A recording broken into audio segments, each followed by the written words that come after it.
સૌરાષ્ટ્રની એકમાત્ર સ્કૂલ જ્યાં ટ્રસ્ટી તથા સંચાલકો ડોક્ટર, એન્જિનિયર તથા શિક્ષકો છે એવી Kanabar school of science and commerce. કાર્યક્ષેત્ર ધોરણ 5 થી 10, 11, 12 સાયન્સ એન્ડ કોમર્સ. દીકરાઓ અને દીકરીઓ માટેના ઉજ્જવળ ભવિષ્ય માટે વાલીઓની પહેલી પસંદગી Kanabar school of science and commerce. અહીં છે શ્રેષ્ઠ શિક્ષકો દ્વારા મર્યાદિત સંખ્યામાં વિદ્યાર્થીઓ માટે ભણતર, અલગ અલગ સાયન્સ લેબ, કોમ્પ્યુટર લેબ, દીકરાઓ તથા દીકરીઓ માટે અલગ અલગ હોસ્ટેલ સાથે શુદ્ધ સાત્વિક ભોજનની વ્યવસ્થા, ટ્રાન્સપોર્ટેશનની સુવિધા. જી તેમજ નીટની તૈયારી સ્કૂલમાં જ. તો આથી વિશેષ આપ આપના બાળક માટે શું ઈચ્છો તો આજે જ એડમિશન માટે સંપર્ક કરો. Unit 1 Kanabar school of science and commerce, Khamrod ચોકડી, Junagadh bypass, Junagadh. Unit 2 main post ઓફિસની પાછળ શ્યામ વિદ્યાલય, સરકારી ગોડાઉન પાસે, ગાંધીગ્રામ, જુનાગઢ. ચલો વિદ્યાર્થી મિત્રો, આજે લેક્ચર ચોથો આગળ વધારીએ. બધાને ગુડ મોર્નિંગ. હવે આગળ જેટલી કંઈ રાશિઓ ભણી ગયા હતા એના એકમ, એ રાશિનો પારિમાણિક સૂત્ર વિશે ડીપમાં વધી આગળ. પહેલાં તમે ભણી ગયા હતા વિદ્યુત પ્રવાહ, સંજ્ઞા છે એકમ એમ્પિયર છે અને પારિમાણિક સૂત્ર માસ 0, લેન્થ 0, ટાઈમ 0, એમ્પિયર 1 થશે. ત્યાર પછી એક રાશિ ભણી ગયા હતા વિદ્યુત ભાર, સંજ્ઞા કયું છે? એકમ કુલમ છે, કુલમની સંજ્ઞા C છે. પારિમાણિક સૂત્ર માસ 0, લેન્થ 0, ટાઈમની 1, એમ્પિયરની 1. કારણ કે I બરાબર Q/T પરથી Q એટલે IT અને એમ્પિયર અને ટાઈમની 1. ત્યાર પછી તમે ભણી ગયા વિદ્યુત સ્થિતિમાન V એટલે શું? તો કે એકમ ધાર્મિકતા પર ક્ષેત્ર વિરુદ્ધ કરવું પડતું કાર્ય. તો પછી આનો એકમ જૂલ પ્રતિ કુલમ થશે. કાર્યનો જૂલ વીજભારનો કુલમ અથવા વોલ્ટ થશે. તો પછી V નું પારિમાણિક સૂત્ર, વિદ્યુત સ્થિતિમાન કેપિટલ V નું પારિમાણિક સૂત્ર જૂલ એટલે ઊર્જાનો છે 1, 2, -2. ઊર્જાનો એકમ જૂલ છે, કાર્યનો એકમ જૂલ છે 1, 2, -2 છેદમાં કુલમ. અને કુલમ જે રાશિનો એકમ હોય તેનું પારિમાણિક સૂત્ર એમ્પિયરની 1 અને ટાઈમની 1. તો ફાઇનલ કહેવાય. ફાઇનલી આ પારિમાણિક સૂત્ર આમ લખી શકાય કે m/1 l/2 t/-2 અને 1 એટલે -1 અને એમ્પિયરની 1. આ એમ પારિમાણિક સૂત્ર છે. 1, 2, -1 અને એમ્પિયરની 1. ફરીથી એકવાર વિદ્યુત પ્રવાહનો એમ્પિયર એટલે પારિમાણિક સૂત્ર એમ્પિયરની 1. વીજભારનો કુલમ, કુલમ એટલે એમ્પિયર ઇન્ટુ સેકન્ડ એટલે એમ્પિયરની 1, ટાઈમની 1. વિદ્યુત સ્થિતિમાન એટલે એકમ ધાર્મિકતા ઉપર ક્ષેત્ર વિરુદ્ધ કરવું પડતું કાર્ય. કાર્યનો એકમ જૂલ, વીજભારનો કુલમ, જૂલ પ્રતિ કુલમ અથવા વોલ્ટ. વોલ્ટ પ્રતિ પારિમાણિક સૂત્ર ન મળે પણ જૂલ એટલે ઊર્જાનું 1, 2, -2 અને છેદમાં કુલમ. એક મિનિટ, સોરી, જૂલ પ્રતિ કુલમ છે, જૂલ અંશમાં અને છેદમાં કુલમ છે. અને કુલમનું પારિમાણિક સૂત્ર થશે કુલમ એટલે એમ્પિયરની 1, ટાઈમની 1. એટલે કે માસ 1, લેન્થની 2, ટાઈમની 1 ઉપર જશે માઈનસ થશે એટલે -3 એમ્પિયર ઉપર જશે એમ્પિયરની -1 આ નોંધી લેજો જૂલ ઇન્ટુ કુલમ નથી જૂલ પ્રતિ કુલમ છે જૂલ એટલે 1 2 -2 અને કુલમ એટલે એમ્પિયરની 1 ટાઈમની 1 એટલે માસની 1 જોતા જાઓ લેન્થની 2 ટાઈમની 1 ઉપર જાય એટલે -i -2 -1 -3 અને એમ્પિયરની -2 હવે વાત રહી અવરોધ નેક્સ્ટ પોઈન્ટ અવરોધ તો આપણે ઓહમના નિયમ પરથી ગણ્યા હતા V બરાબર R R બરાબર V/R R નો એકમ વોલ્ટ પ્રતિ એમ્પિયર છે વિદ્યુત સ્થિતિમાનનો વોલ્ટ પ્રવાહનો એમ્પિયર અથવા તો ઓહમ પણ છે વોલ્ટ પ્રતિ એમ્પિયર નંબર હોય તો ઓહમ વોલ્ટ તો R નું પારિમાણિક સૂત્ર બરાબર અંશમાં વોલ્ટ નું પારિમાણિક સૂત્ર આપણે મેળવી ગયા છે જોઈ 1 2 -3 -1 અંશમાં વોલ્ટ છે અને વોલ્ટનું પારિમાણિક સૂત્ર વિદ્યુત સ્થિતિમાનનું 1 2 -3 -1 છે છેદમાં એમ્પિયર એમ્પિયરની 1 બધુંય થઈને 1 2 -3 અને એમ્પિયરની 1 ઉપર જશે તો -1 થશે 1 ને 1 એ હિસાબે -2 થશે આ થયું અવરોધનું પારિમાણિક સૂત્ર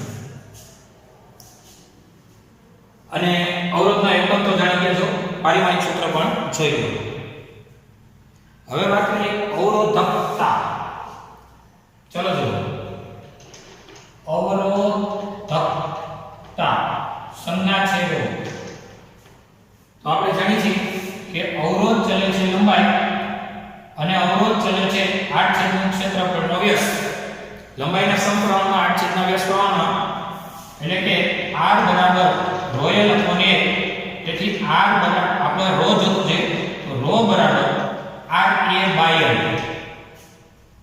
તો ρ નો એકમ અંશમાં r નો એકમ હવે r નો એકમ તમે જાણો છો ઓહમ છે વોલ્ટ પ્રતિ એમ્પિયર છે લખો એટલે ઓહમ એમ્પિયર આ જે છે ને એ ક્ષેત્રફળનો મીટર સ્ક્વેર અને આ લંબાઈ મીટર કેન્સલ થાય વધે ને કહેવાય ઓહમ ઇન્ટુ મીટર અને ઓહમ ઇન્ટુ મીટર આનો એકમ થયો અને આનું પારિમાણિક સૂત્ર સેટ કરો તો ઓહમ હોય ઓહમ તો એ પારિમાણિક સૂત્ર અહીંયા છે 1 2 -3 એમ્પિયરની -2 અવરોધનું 1 2 -3 -2 જોઈ શકો છો ઓહમનું અહીંયા સુધી અને ઇન્ટુ મીટર એટલે લેન્થ 1 એટલે m1 2 ને 3 t -3 અને a ની -2 આ થયો અવરોધકતાનો પારિમાણિક સૂત્ર જ્યારે એક રાશિ છે વાહકતા સંજ્ઞા છે સિગ્મા એટલે અવરોધકતાનો વ્યસ્ત છે તો અવરોધકતાનો વ્યસ્તને આપણે વાહકતા કહીશું તો સિગ્માનો એકમ ઓહમ ને બદલે મો આને વચાય ઓહમ આને વચાય મહો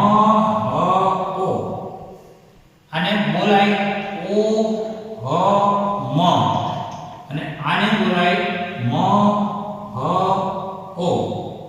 એટલે મો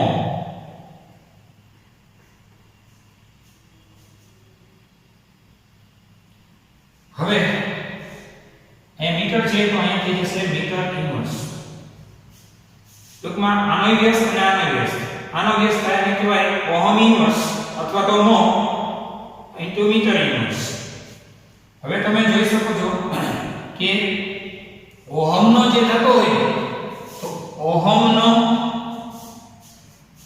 જે કાંઈ છે ને એનો વ્યસ્ત કરવાનો આનો વ્યસ્ત કરી નાખો ને એટલે 1 હોય ને એ માઈનસ થઈ જાય 2 હોય માઈનસ થઈ જાય માઈનસ ટૂંકમાં પ્લસ હોય માઈનસ થઈ જાય માઈનસ હોય પ્લસ થઈ જાય આને વ્યસ્ત કહેવાય એટલે એ તમે જોઈ શકશો અને મીટરની -1 છે તો મીટર હોય તો લેન્થ 1 થાય અને મીટરની -1 હોય તો લેન્થની -1 થઈ જશે એટલે એ ઓહમ નો તમે જાણો છો તો એનો વ્યસ્ત આવે તો પ્લસ હોય ને ત્યાં તમે માઈનસ મૂકીને સેટ કરી શકો છો. મીટરની -1 હોય તો લેન્થની -1. એક રાશિ બાકી રહી છે વિદ્યુત પ્રવાહ ઘનતા સંજ્ઞા છે જે. તો જેનો સૂત્ર થાય એકમ ક્ષેત્રફળમાંથી પસાર થયેલો વિદ્યુત પ્રવાહ. એકમ ક્ષેત્રફળમાંથી પસાર થયેલા વિદ્યુત પ્રવાહને વિદ્યુત પ્રવાહ ઘનતા કહેવાય. તો જેનો એકમ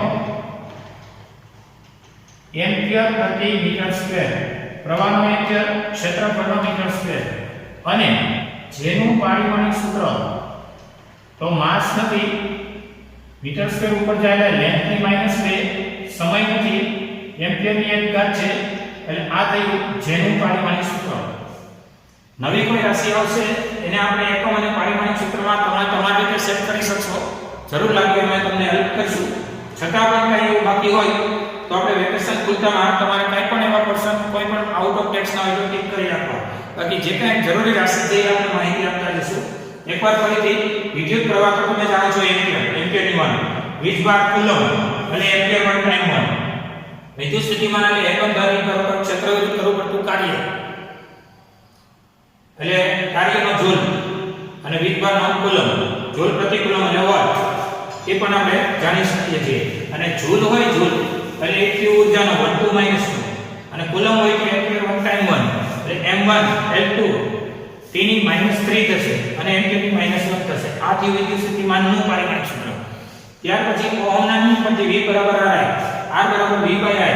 વિદ્યુત સ્થિતિમાન હું તો કે અંશમાં આપ્યું જેમાં એમ્પિયરની 1, અને એ તમે ગણતરી કરશો એટલે આ તમને અવરોધનું મળી જશે. અને એ મળ્યા બાદ અવરોધકતા R બરાબર રોયલ બાય A. અવરોધકતા R બરાબર રોયલ બાય A. એમાં રો ને સૂત્રણ કરતા બનાવો R બાય A. R નો એકમ શું તો કે R નો એકમ એ ઓહમ અને એમ્પિયર આ છે એરિયા એટલે મીટર સ્ક્વેર અને છેદમાં લેન્થ એટલે મીટર. ઓહમ ઇન્ટુ મીટર થશે. ઓહમ નું તમે 1 to -3 -2 જોઈ શકો છો, અને ભેગું એમ્પિયરની -2 અને મીટરને લેન્થ વડે બધું થઈને 1 2 -3 એમ્પિયરની -2. આ 1 અને આ 2 એટલે લેન્થની 3. આ અવરોધકતા થઈ અને એનો વ્યસ્ત કરો એ વાહકતા અને એના એકમાંથી અને એનું પારિમાણિક સૂત્રમાં આનો વ્યસ્ત તમે સેટ કરી શકો છો. હવે વિદ્યુત પ્રવાહ ઘનતા એકમ ક્ષેત્રફળમાંથી પસાર થયેલો વિદ્યુત પ્રવાહ એકમ થાય એમ્પિયર પ્રતિ મીટર સ્ક્વેર, પારિમાણિક સૂત્ર પણ તમે જોઈ શકો છો. અહીંયા સુધી જરા જોઈ લો.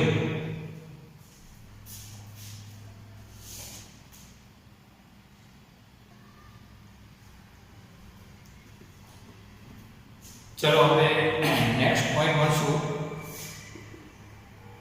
વિદ્યુત ઊર્જા અને પાવર.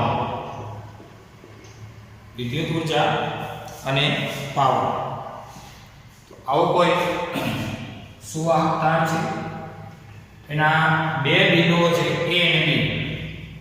આવા કોઈ તારના બે બિંદુઓ A અને B છે. પ્રવાહ A થી B તરફ વહે છે, અને પ્રવાહ વહેવા માટે બે છેડા વચ્ચેનો વિદ્યુત સ્થિતિમાનનો તફાવત જરૂરી છે. અહીંયા VA is greater than VB છે. VA ઊંચા વોલ્ટેજ છે, VB નીચા વોલ્ટેજ છે. એટલે કે VA minus VB is greater than 0 છે.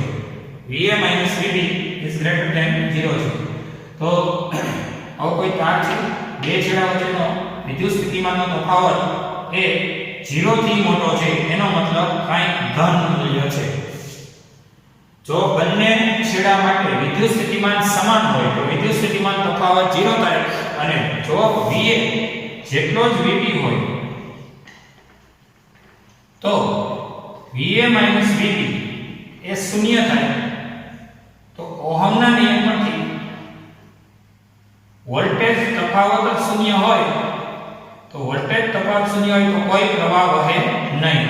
I મૂલ્ય એ 0 બની જશે. કોઈ પ્રવાહ વહે નહીં. જો બંને છેડા માટે સમાન તફાવત હોય, સમાન વોલ્ટેજ હોય તો વોલ્ટેજ તફાવત 0, તો કોઈ પ્રવાહ વહેશે નહીં.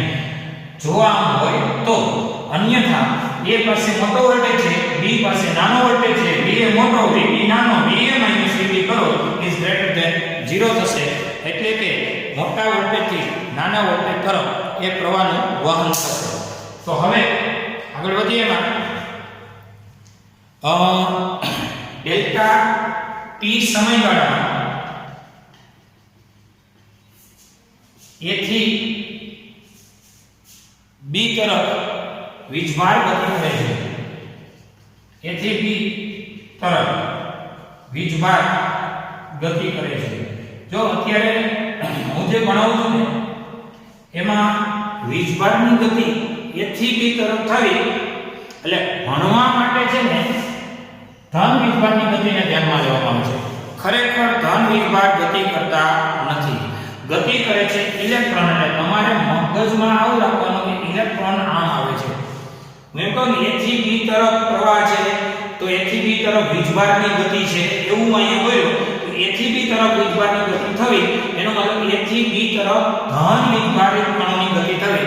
વાસ્તવિક રીતે ધન વીજભાર પોતાના નિશ્ચિત બિંદુએ હોય છે અને તાપમાનને કારણે અસ્તવ્યસ્ત કંપનો કરતા હોય છે, જ્યારે ખરેખર સાચી રીતે ગતિ તો મુક્ત ઇલેક્ટ્રોનની થતી હોય છે અને આ મુક્ત ઇલેક્ટ્રોનની ગતિની વિરુદ્ધમાં પ્રવાહ રચાતો હોય છે. A થી B તરફ વીજભારની ગતિ થવી એનો મતલબ એ કે આપણે વિચારી શકશું ધન વીજભારની ગતિ છે A થી B. ખરેખર ઇલેક્ટ્રોન B થી A તરફ આવે છે, આવું વિચારી શકીએ. તો પછી ડેલ્ટા T સમયગાળામાં વીજભાર Q હોય તો ડેલ્ટા Q બરાબર I ઇન્ટુ ડેલ્ટા T કહેવાય. ડેલ્ટા Q બરાબર I પ્રવાહ અને ડેલ્ટા T જેટલો સમયગાળો એટલે એ થશે પસાર થયેલો એ વીજભાર. ડેલ્ટા Q બરાબર I ઇન્ટુ ડેલ્ટા T થશે. તો હવે વિદ્યુત સ્થિતિ ઊર્જા ની વ્યાખ્યા પરથી ડેલ્ટા U બરાબર ઊંચું સ્થિતિ ઊર્જા માંથી નીચી સ્થિતિ ઊર્જા બહાર. એટલે કે અહીંયા આવું જોવા મળશે કે UB માંથી UA બહાર અને U એટલે શું તો કે Q ઇન્ટુ ડેલ્ટા V અથવા તો delta Q into VB minus delta Q into VA. આ થયું ડેલ્ટા U. અને અહીંયા હું કહી દઉં આ કેમ આવે તો એના માટે આપણે જોઈ શકીએ છીએ કે એકમ ધન વીજભારને લઈ તો સ્થિતિમાન, એકમ ધન વીજભારને ક્ષેત્ર વિરુદ્ધ લાવવા માટે કરવું પડતું કાર્ય એટલે સ્થિતિમાન, અને Q વીજભારને લઈ તો કરવું પડતું કાર્ય Q ઇન્ટુ V. આ થશે તમારી સ્થિતિ ઊર્જા. આ ત્રિરાશિ પરથી તો સ્થિતિ ઊર્જા એટલે B પાસેનો વિદ્યુત સ્થિતિમાન VB અને ન્યા પસાર કરાયેલો વીજભાર એટલે કે ત્યાં લઈ આવવા માટેનો વીજભાર Q ઇન્ટુ VB અને વીજભાર Q ઇન્ટુ VA. એમાંથી આ ડેલ્ટા Q બંનેમાંથી કોમન નીકળશે, વધશે VB માઈનસ VA અને અહીંયા થશે ડેલ્ટા U. તો ડેલ્ટા U બરાબર delta Q into VB minus VA એટલે એને કહી દેવાય વિદ્યુત સ્થિતિમાન તફાવત V. તો ડેલ્ટા U બરાબર તમે જોઈ શકો છો ડેલ્ટા Q ઇન્ટુ વિદ્યુત સ્થિતિમાન તફાવત V અથવા તો ડેલ્ટા V અને Q બરાબર IT મૂકો તો ડેલ્ટા Q ની જગ્યાએ આપણે સમીકરણ 1 મૂકીએ તો I delta T delta Q ની જગ્યાએ ઇન્ટુ V એ કારણ લખું સમીકરણ 1. તો હવે શું થશે જોઈએ તો હવે ડેલ્ટા U એટલે તમારી પાસે ઊર્જા સંરક્ષણના નિયમ પરથી ગતિ ઊર્જા વત્તા સ્થિતિ ઊર્જા બરાબર કુલ ઊર્જા થાય છે. ગતિ ઊર્જા વત્તા સ્થિતિ ઊર્જા એટલે કુલ ઊર્જા. તો ગતિ ઊર્જાનો ફેરફાર વત્તા સ્થિતિ ઊર્જાનો ફેરફાર પણ કુલ ઊર્જાનો ફેરફાર ન થાય. કુલ ઊર્જા અચળ હોય છે ઊર્જા સંરક્ષણ પરથી. તો પછી ડેલ્ટા યુ બરાબર માઈનસ ડેલ્ટા કે થશે. ડેલ્ટા યુ બરાબર માઈનસ ડેલ્ટા કે થશે. એટલે કે ગતિ ઊર્જાનો વધારો તો સ્થિતિ ઊર્જામાં ઘટાડો. એક વધે તો બીજી ઘટે, બીજી વધે તો પેલી ઘટે, એમ કહી શકાય. તો હવે સમીકરણ 2 પરથી તમે જોઈ શકો છો. સમીકરણ 2 પરથી ડેલ્ટા યુ ની જગ્યાએ ડેલ્ટા કે લખી શકો. તો ડેલ્ટા કે એટલે કે vi ડેલ્ટા t અથવા તો t એ સમયગાળો કયો કે સમય કયો. પછી કાર્ય ઊર્જા પ્રમેય W બરાબર ડેલ્ટા k પરથી કરવું પડતું કાર્ય એ ગતિ ઊર્જાનો ફેરફાર તો VIT જેટલો હોય છે. કરવું પડતું કાર્ય VIT અને કરવું પડતા કાર્યમાં કાર્યના છેદમાં સમય બરાબર VI એટલે કે પાવર બરાબર VI. પાવર કયો અથવા તો એને કાર્ય ત્વરા કહો. તો હવે આ તમારા માટે સમીકરણ 1 2 અને 3 આ કામ નથી. સમીકરણ 3 પરથી P બરાબર V into I. તો V ને આપણે કહી દઈએ ઓહમના નિયમ પરથી V બરાબર IR. તો P બરાબર થશે I2R. આ પણ કામનું સૂત્ર થશે. આ જ રીતે સમીકરણ 3 પરથી P બરાબર V એમ રાખો અને I એટલે V by R. V બરાબર IR તો I એટલે V by R એટલે પાવરનું સૂત્ર અન્ય બનશે V2 by R. આ એક VI બીજું I2R ત્રીજું V2 by R. A દાખલાને MCQ માં પાવરના સૂત્ર અતિ કામના છે. 1 મિનિટ અહીં જરા જોઈ લઈએ. આવો કોઈ તાર છે, બે બિંદુઓ A અને B છે. A પાસેનો વોલ્ટેજ VA છે, B પાસેનો વોલ્ટેજ VB છે. પ્રવાહની દિશા A થી B તરફ છે. કોઈ ડેલ્ટા t સમયગાળામાં A થી B તરફ વીજભાર ગતિ કરે છે એવું ધારી લો. ધન વીજભારની ગતિ ખરેખર થતી નથી. પાઠ્યપુસ્તક પ્રમાણે એવું કીધું કે A થી B તરફ પ્રવાહ વહે છે, A થી B તરફ વીજભાર ગતિ કરે છે. ખરેખર ઇલેક્ટ્રોન B થી A તરફ ગતિ કરે.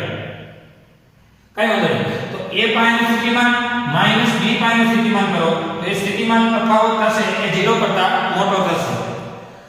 હવે વાત કરીએ અહીંયા જો A પાયનું B પાયનું વિદ્યુત સ્થિતિમાન સમાન હોય તો વિદ્યુત સ્થિતિમાન તફાવત 0 થાય અને સ્થિતિમાન તફાવત 0 થાય તો ઓહમના નિયમ પરથી વિદ્યુત સ્થિતિમાન 0 હોય તો પ્રવાહ પણ કેવો મળશે?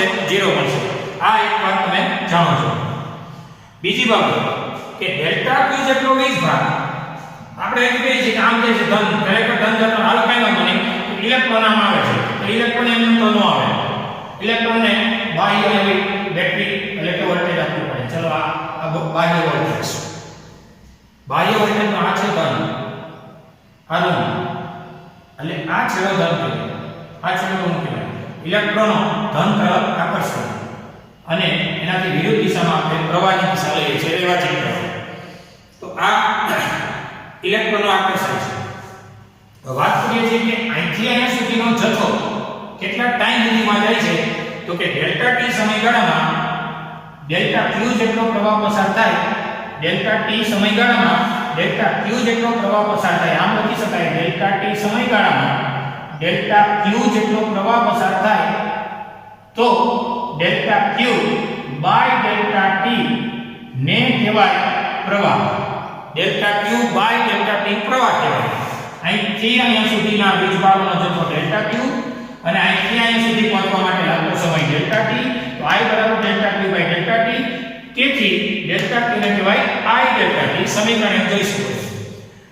જ્યારે વિદ્યુત સ્થિતિ ઊર્જા ની વ્યાખ્યા કરીએ તો એકમ ધન વીજભાર ઉપર લઈ આવો ક્ષેત્ર વિરુદ્ધ કરવું પડતું કાર્ય સ્થિતિમાન કહેવાય. q વીજભાર ઉપર કરવો પડે તો સ્થિતિ ઊર્જા કહેવાય. તો I નો વીજભાર અને I નું સ્થિતિમાન માંથી I નો વીજભાર અને I નું સ્થિતિમાન બાદ જો એને એ રીતે થયું છે B પાયનું જે સ્થિતિ ઊર્જા છે ને એમાંથી એ પાણીની સ્થિતિ ઊર્જા બાદ કરી મોટી સ્થિતિ ઊર્જામાંથી, કારણ કે ઇલેક્ટ્રોન અહીંથી ઊંચી સ્થિતિ ઊર્જામાંથી નીચી સ્થિતિ ઊર્જા તરફ ગતિ કરે છે. મોટામાંથી નાનામાં જવું એ અહીં સ્થિતિ ઊર્જાનો તફાવત થયો. મોટી સ્થિતિ ઊર્જા માંથી નાની સ્થિતિ ઊર્જા. સ્થિતિ ઊર્જા કેમ આવે તો કે એકમ ધન વિદ્યુત લેવો સ્થિતિમાન q વિદ્યુત લેવો તો શું તો કે q * v એટલે સ્થિતિ ઊર્જા થયું.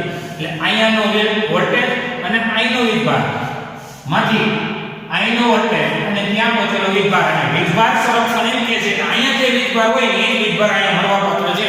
વિદ્યુતભારનો નાશ નથી થતો, વિદ્યુતભારનો સંગ્રહ નથી થતો, નવો વિદ્યુતભાર ઉત્પન્ન નથી થતો. આ વિદ્યુતભાર સંરક્ષણ તમે પહેલા ચિત્રમાં ભણી જાવ.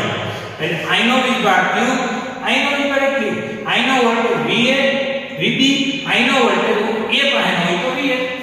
એટલે ડેલ્ટા q ની વેલ્યુ કોમન vb - va. એટલે એ થયો વિદ્યુત સ્થિતિમાન તફાવત થયો કે વિદ્યુત સ્થિતિમાન થયો. ડેલ્ટા q બરાબર q * v અને q બરાબર i ડેલ્ટા t. i નું સમીકરણ અને * v. હવે ઊર્જા સંરક્ષણ એટલે છે ગતિ ઊર્જા વત્તા સ્થિતિ ઊર્જાનો કુલ ઊર્જા. ગતિ ઊર્જાનો ફેરફાર થાય, સ્થિતિ ઊર્જાનો ફેરફાર થાય, કુલ ઊર્જાનો ફેરફાર ન થાય. કુલ ઊર્જા કેવી રહે? અચળ રહે. તો ડેલ્ટા u બરાબર આ ડેલ્ટા k આવે છે તો માઈનસ ડેલ્ટા k કહેવાય. એટલે કે એકનો વધારો તો બીજી ઊર્જામાં ઘટાડો. માઈનસ નિશાની બીજું કંઈ બતાવતું નથી, ઘટાડો બતાવે છે. તો એની સામે ગતિ ઊર્જાનો ફેરફાર એટલે જ આ ડેલ્ટા k એને અહીં મૂકી દો તો i v અને ડેલ્ટા k અહીં જોઈ શકો છો vi ડેલ્ટા k અથવા t. કાર્ય ઊર્જા પ્રમેય પરથી w બરાબર ડેલ્ટા k અને ડેલ્ટા k ની જગ્યાએ w એટલે વર્ગ લખી શકો. કાર્ય કરવું પડતું કાર્ય કોણ કાર્ય કરશે એટલે કોણ ના પર કાર્ય કરશે ઇલેક્ટ્રોન પર. ઇલેક્ટ્રોન શું કરશે તો કે બેટરીના વિદ્યુત ક્ષેત્ર દ્વારા બળ અનુભવશે. આપણે ભણી ગયા છે. અને આ બળ લાગેલો બળ અનુભવેલો ઇલેક્ટ્રોન પ્રવેગિત થશે F બરાબર QE મુજબ એની પર બળ લાગશે. અને આ મુજબ કાર્ય બરાબર VI થી W/T કરો એટલે VI અને આને કહેવાય પાવર VI. સમીકરણ 3 પરથી બે બ્રાન્ચ એક V ની જગ્યાએ IR મૂકો તો આ થશે અને I ની જગ્યાએ V/R મૂકો તો આ થશે. આથી આ પાવરના અનુભવ સૂત્ર. અહીંયા સુધી બધું નિરાંતે જોઈ શકાય છે. જોઈ લો.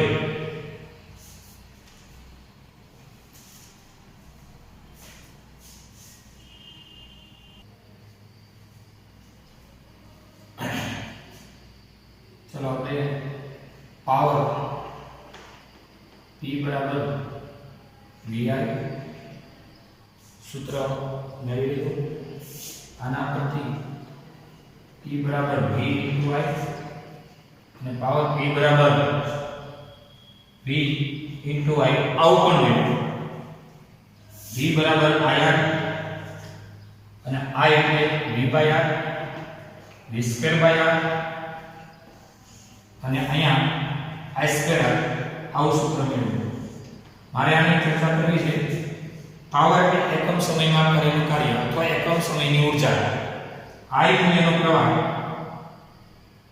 t સમય માટે પસાર થાય, r અવરોધમાંથી થાય ત્યારે ઉષ્મા ઉત્પન્ન થાય અને હીટ કહેવાય. એનું સૂત્ર છે I²RT. આ ઊર્જાનું સૂત્ર છે. I મૂલ્યનો પ્રવાહ કોઈ વાહકમાંથી t સમય માટે પસાર થાય ત્યારે અવરોધને લીધે ઉષ્મા ઉત્પન્ન થાય. એ ઉષ્માનું સૂત્ર છે I²RT. ઉષ્માના છેદમાં સમય એટલે I²R એ થઈ ગયો પાવર. ઊર્જાના છેદમાં સમય એટલે પાવર. હવે ગતિશીલ એવા મુક્ત ઇલેક્ટ્રોન વાહકના કંપનો કરતા ધન આયનો સાથે અથડામણ અનુભવે પોતાની ઊર્જા વ્યય થઈ જાય ત્યારે એ ઊર્જાનું ઉષ્મા સ્વરૂપે વિખેરણ થાય અને આ ઉષ્માનું સૂત્ર I²RT છે. I મૂલ્યનો પ્રવાહ t સમય માટે પસાર થાય ત્યારે ધાતુના પોતાના અવરોધને લીધે ઉદ્ભવતી ઉષ્મા એ H બરાબર I²RT છે. હવે આગળ ઉપરની ચર્ચા આપણે કરીએ.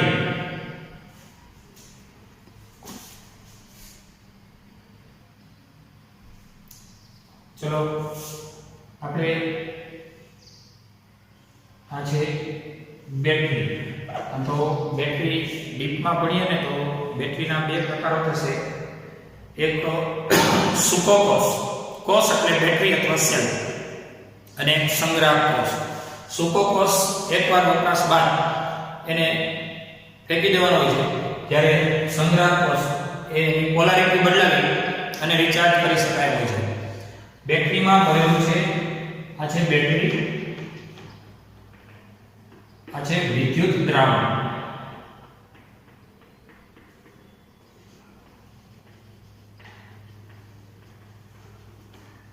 એમાં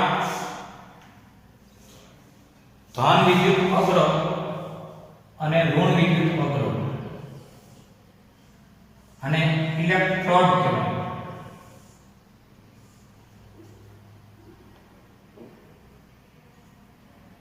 આ છે ઋણ વિદ્યુત અવરોધ અને આ છે ધન વિદ્યુત અવરોધ.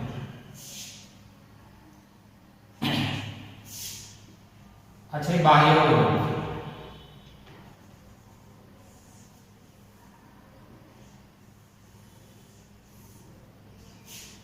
બાહ્ય અવરોધકાર ઋણ વિદ્યુત અવરોધ, ધન વિદ્યુત અવરોધ, આ છે વિદ્યુત દ્રાવણ અને આ છે બેટરી.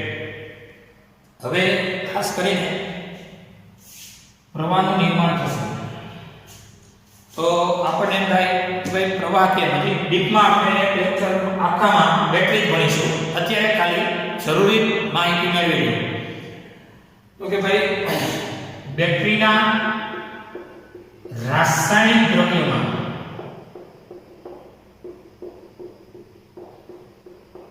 બળ લાગતું હોય છે. આ જે પાર્ટ છે ને એ ધન ભારિત સળિયો હોય છે. ધન ભારિત સળિયો હોય છે અને આ છે ઋણ ભારિત સળિયો હોય છે. તો બેટરીના અંદરના રાસાયણિક દ્રવ્યો મેં તમને કીધું હતું મોબિલિટી વખતે કે વાહકમાં મોબાઈલ એકવાર વાહકો તરીકે સુવાહકમાં મુક્ત ઇલેક્ટ્રોન હોય છે, જ્યારે વિદ્યુત દ્રાવણમાં ધન અને ઋણ ભારિત કણો હોય છે. બસ એ જ આ ધન તરફ આકર્ષાય, એનું નામ છે નોન ઇલેક્ટ્રિક ફોર્સ. કુલમના નિયમન કેવો? કુલમના નિયમન તમે જાણો છો, ધન છે એ ઋણ તરફ આકર્ષાય અથવા ઋણ છે એ ધન તરફ આકર્ષાય. અહીં તો ધન તરફ આકર્ષાય અને ઋણ તરફ આકર્ષાય, એને કહેવાય non electric force. Non electric force એટલે અવિદ્યુત બળ. અવિદ્યુત બળ. તો બેટરીના એકમ ધન વિદ્યુતને ધન તરફ આકર્ષવા માટે કરવું પડતું કાર્ય એટલે એનો ઇલેક્ટ્રોમોટિવ ફોર્સ કહેવાશે. એને કહેવાય વિદ્યુત ચાલક બળ. વીજભારને ગતિશીલતા પૂરું પડાવે ને એવું બળ, અને એ બળ હોય છે બેટરીની પોતાની. બેટરીની આંતરિક દ્રવ્યો જે કઈ રાસાયણિક દ્રવ્યો હોય વિદ્યુત દ્રાવણ એમાં દ્વારા ધનને ધન તરફ આકર્ષણ થાય. અવિદ્યુત બળ છે, આનું બીજું નામ છે રાસાયણિક બળ. વિદ્યુત બળ નથી. એટલે ધન તરફ આકર્ષાય અને ધનનું વધુ પ્રભુત્વ વધે. એ જ રીતે ઋણ તરફ આકર્ષાય, ઋણનું પ્રભુત્વ વધારે થાય. પરિણામે એકમ ધન પ્રક્રિયો ધન તરફ આકર્ષણ ઇલેક્ટ્રિક ફીલ્ડ પણ આવે અને ઉદ્ભવેલી ઇલેક્ટ્રિક ફીલ્ડ દ્વારા ઇલેક્ટ્રોનની ગતિ એક ક્ષેત્રની વિરુદ્ધ દિશામાં કરાવે. ક્ષેત્ર છે ઇલેક્ટ્રોન આ બાજુ આવે અને ઇલેક્ટ્રોનની ગતિ ક્ષેત્રની વિરુદ્ધ દિશામાં કરાવે તો ઉદ્ભવેલા આ ફીલ્ડ દ્વારા હવે ઇલેક્ટ્રોનની ગતિ દ્વારા આપણે પ્રવાહના નિર્માણને ગણી લઈએ. તો પ્રવાહનું નિર્માણ આમ થાય છે, એનો મતલબ ઇલેક્ટ્રોન્સ આમ આવે છે અને આ ઇલેક્ટ્રોન્સ એ આ ગતિશીલ એવા ઇલેક્ટ્રોન્સ એ ક્ષેત્રની વિરુદ્ધ દિશામાં આવે છે. હવે વાત આવે છે કે વિદ્યુત દ્રાવણ. ફરીથી એકવાર વિદ્યુત દ્રાવણમાં અવિદ્યુત બળ ધનને ધન તરફ આકર્ષે, ઋણને ઋણ તરફ આકર્ષે અને ધનનું પ્રભુત્વ વધે, ઋણનું પ્રભુત્વ વધે. બે છેડા વચ્ચે વિદ્યુત સ્થિતિમાન તફાવત વધારે કરે. હાલમાં બે છેડા વચ્ચેનો વિદ્યુત સ્થિતિમાન તફાવત વધારવા માટે વધુ પ્રબળ ધન અને વધુ પ્રબળ ઋણ જવાબદાર છે. ઇલેક્ટ્રોમોટિવ ફોર્સ એટલે કે વિદ્યુત ચાલક બળ એટલે કે બેટરીના ધનને ધન તરફ આકર્ષવા માટે અથવા તો એકમ ધન વિદ્યુતભાર ઉપર કરવું પડતું કાર્ય એ એનું સ્થિતિમાન કહેવાય છે. પણ એકમ ધન વિદ્યુતભારને બેટરીના ઋણથી ધન તરફ લઈ જવા માટે EMF ની વ્યાખ્યામાં કે ભાઈ એકમ ધન વિદ્યુતભારને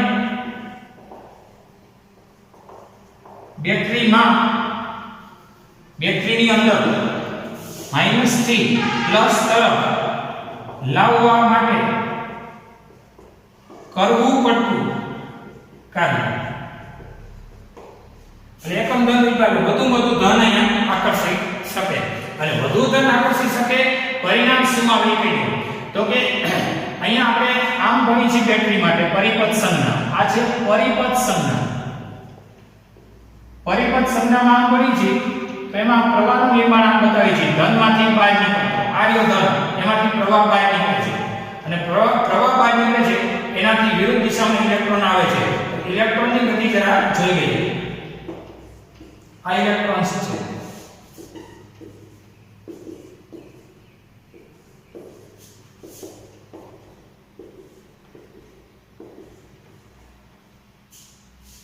તો ઇલેક્ટ્રોનની ગતિ આ તરફ થવી એનો મતલબ